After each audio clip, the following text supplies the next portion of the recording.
కడుపు నింపుకునేందుకు రెక్కాడితే కానీ డొక్కాడని పేదలు పడే కష్టాలు అన్నీ ఇన్ని కావు. అసలే చలికాలం కావడంతో మంచు కురుస్తున్న చలితో ప్రజలు వణికిపోతున్నారు. కాలం ఏదైనా తప్పని పరిస్థితుల్లో తెల్లవారక ముందే జీవన భారాన్ని నెత్తిన వేసుకొని పల్లెల్లో వ్యాపారాలు సాగిస్తున్నారు.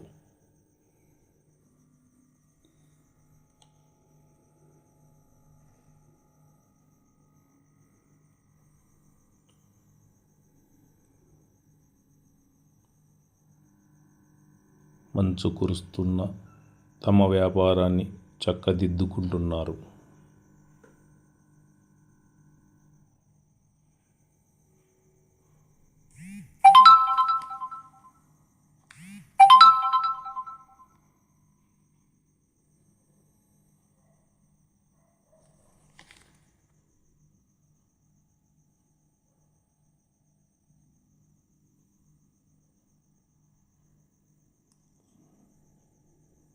ఇప్పుడిప్పుడే సూర్యుడు ఉదయిస్తున్నాడు.